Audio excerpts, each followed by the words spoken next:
बाप और बेटे और रूह कुदस के नाम में आमीन। ये साल के दौरान 19वें एतवार का पैगाम है।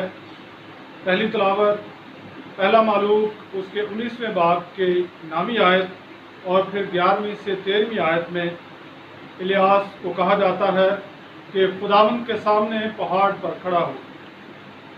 ज़बूर 84 की नामी से 14वीं आयत में जमायती जवाब है, ऐ खुदावंद अपनी शफ़क़त हमको दिखा।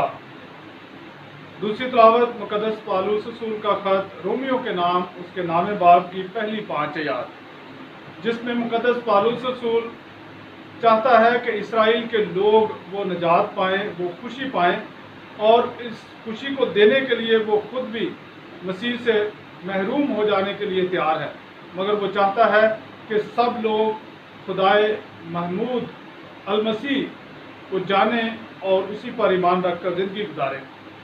नारा हम्द है, मुबारक है वो बादशाह जो खुदावंद के नाम से आता है, आसमान पर सलामती और आलम बाला पर जलाल।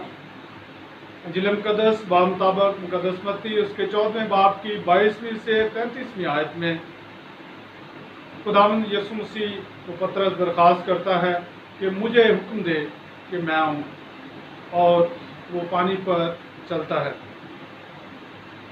मेरे दोस्तों, इस एतवार का पैगाम खुदा की शफ़क़त है।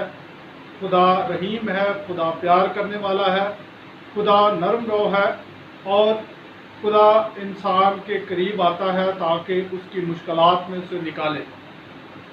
पहली तिलावत में इलियास नबी ने जब बाल के पुजारियों को मारा और उसके बाद वो मलका से भागकर पहाड़ पर चला गया, तो वहाँ पर खुदा उसे कहता है कि तू यहाँ क्या करता है, और उसे दावत मिलती है कि बाहर निकल, खुदा गुजरता है तो उसे देख। वो आंधी में नहीं है जो चट्टानों को तोड़ देने वाली आंधी है, उसमें नहीं है, वो ज़लज़ले में नहीं है, वो आग में नहीं है, वो किसी भी तबाही करने वाली चीज़ में नहीं है, बल्कि वो वादे नसीम में है, क्योंकि वो प्यार करने वाला खुदा है, मोहब्बत करने वाला बाप है। खुदावंद यीशु मसीह आज की इंजील मुक़द्दस में उस मोजज़े के बाद जो 5 रोटियों और 2 मछलियों का मोजज़ा है, दूसरी अनाजील बताती हैं कि इस मोजज़े के बाद लोग चाहते थे कि उसे बादशाह बनाएं, मगर खुदावंद यीशु मसीह तो अपने दुख का इजहार करने के लिए कुछ वक्त खामोशी में गुजारना चाहते थे, और ये लोग खुदावंद यीशु मसीह के पीछे आते हैं। इसलिए खुदावंद यीशु मसीह अपने शागिर्दों को पहले भेज देते हैं कि तुम मुझसे पहले कश्ती की तरफ जाओ और पार चलो, ताकि खुदावंद यीशु मसीह नहीं चाहते कि उसके शागिर्द इस बात में उलझें कि लोग कितनी पजीराई दे रहे हैं, लोग कितनी इज्जत दे रहे हैं, और लोग खुदावंद यीशु मसीह को बादशाह बनाना चाहते हैं। बादशाह तो है, ऊपर ज़मीनी ज़िंदगी का बादशाह नहीं है, वो रूहानी ज़िंदगी का अब्दी बादशाह है। इसलिए वो अपने शागिर्दों को उन लोगों से अलग कर देते हैं और उन्हें कहते हैं पहले जाओ, और फिर लोगों को रुखसत करते हैं। आज की इंजील मुक़द्दस में से मुझे कुछ पॉइंट अच्छे लगे जिनको मैंने निकाला, और उन पर आज बात करेंगे। पहला पॉइंट ये है, शागिर्दों को मजबूर करना ताकि वो पार चलें और अपने मिशन पर फोकस रहें, अपने मिशन पर तवज्जो रखें, और ये जानें कि खुदावंद यीशु मसीह का मकसद तारीफ पाना नहीं है, पॉपुलैरिटी पाना नहीं है, बल्कि लोगों को निजात देना है। दूसरा पॉइंट, खुदावंद यीशु मसीह अकेले रहते हैं।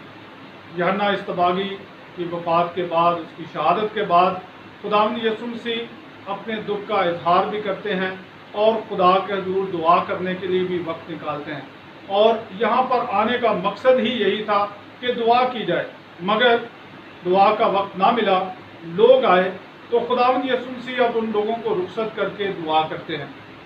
मेरे दोस्तों, दुआ मसीही ज़िंदगी का अहम हिस्सा है। दुआ के ज़रिए ही इंसान खुदा की क़ुव्वत पाता है और फिर अपनी ज़िंदगी में आगे बढ़ सकता है। इसलिए खुदावंद यीशु मसीह दुआ करके हम पर ये वाज़े करते हैं, ज़ाहिर करते हैं कि दुआ से हम खुदा की क़ुर्बत पाते हैं।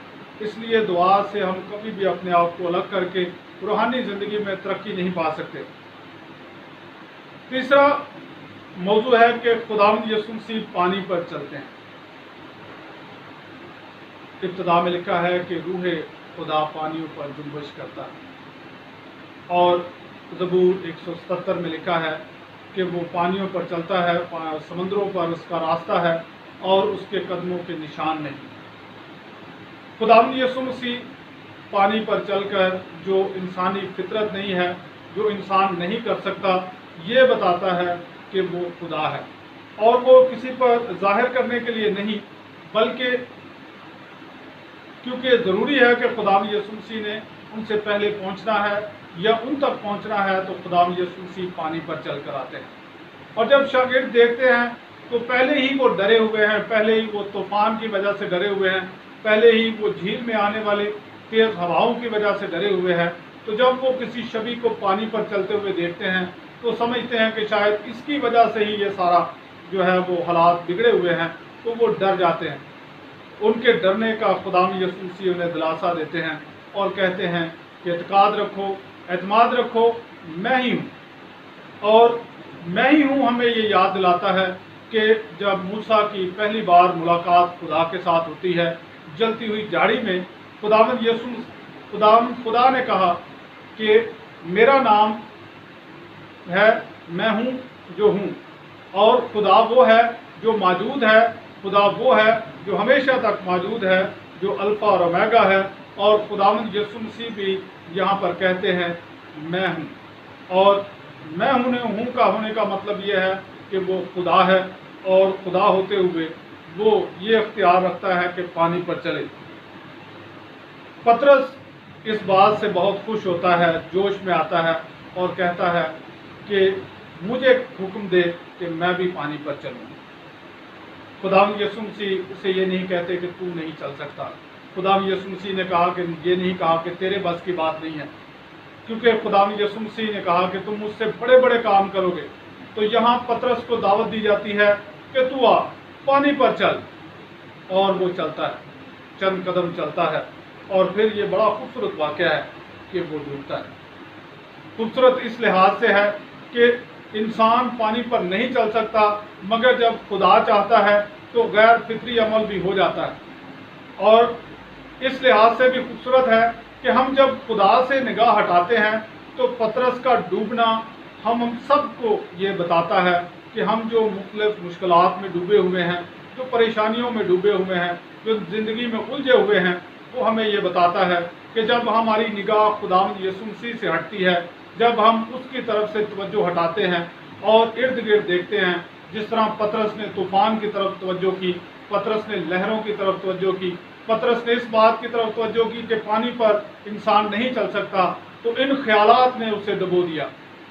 اور آج ہم بھی انسان جب بھی خدا سے نظر ہٹاتے ہیں، جب بھی خدا سے نظر ہٹا کر ہم اپنی سوچ کے مطابق چیزوں کو ناممکن قرار دیتے ہیں تو پھر ڈوبتے ہیں۔ اور پطرس چلا اٹھا، وقت پر چلایا کہ اے خداوند مجھے بچا، میں ڈوبتا ہوں۔ اس کا چلانا خدا کی مدد مانگنا ہے، اس کا چلانا ایک دعا ہے، اس کا چلانا ایک التجا ہے، اس کا چلانا خداوند یسوع مسیح کو پکارتے ہوئے مدد مانگنا ہے، اور خداوند یسوع مسیح ہاتھ بڑھا کر اسے بچا لیتے ہیں۔ یہ ایک اہم موضوع ہے کہ خداوند یسوع مسیح نے ہاتھ بڑھایا اور اسے اٹھا لیا۔ ابھی وہ کشتی پر نہیں آئے، خداوند یسوع مسیح کے ہاتھ پکڑنے سے وہ اس پانی پر دوبارہ سے کھڑا ہوتا ہے، اور پھر وہ دونوں چل کر کشتی میں واپس آتے ہیں۔ کشتی جو کلیسیا کی علامت ہے، کشتی جو خدا کے لوگوں کے اکٹھ کی علامت ہے، وہ ڈگمگا رہی تھی، ہوا میں ڈول رہی تھی، اور سب پریشان تھے۔ خداوند یسوع مسیح کے اس میں آنے سے ہمارا یہ چھٹا پوائنٹ ملتا ہے ہمیں کہ وہاں پر امن ہوا۔ خداوند یسوع مسیح جب جی اٹھنے کے بعد پہلی بار شاگردوں کو ملے تو انہیں کہا کہ تمہیں سلامتی حاصل ہو۔ خداوند یسوع مسیح جب ہماری زندگی میں آتے ہیں تو سلامتی آتی ہے۔ خداوند یسوع مسیح جب ہماری زندگی میں آتے ہیں تو امن آتا ہے۔ خداوند یسوع مسیح جب ہمارے ساتھ ہیں تو تمام پریشانیاں، تمام مشکلات پر ہم قابو پاتے ہیں، اور کشتی آسانی سے آگے بڑھی، کشتی آسانی سے آگے چلی۔ اور آخری پوائنٹ ہے کہ وہ ایمان لائے۔ लिखा है कि जो कश्ती पर थे उन्होंने उसे सजदा किया और कहा कि दर हकीकत तू खुदा का बेटा है। मुकद्दस यूहन्ना की इंजील उसके 3 बाब में लिखा है कि खुदा ने दुनिया से ऐसा प्यार किया कि उसने अपना इकलौता बेटा बख्श दिया, ताकि जो कोई इस पर ईमान लाए हलाक ना हो बल्कि हमेशा की ज़िंदगी पाए। बेटे पर ईमान हलाकत से बचाता है, बेटे पर ईमान हमें ज़िंदगी देता है। वो कहता है कि बेटा दुनिया में फतवा देने के लिए नहीं आया, मगर फतवा यही है कि उन्होंने बेटे को नहीं चुना, उन्होंने मौत को चुन लिया। तो ये लोग खुदा के बेटे को तस्लीम करते हैं और कहते हैं कि दर हकीकत तो खुदा का बेटा है।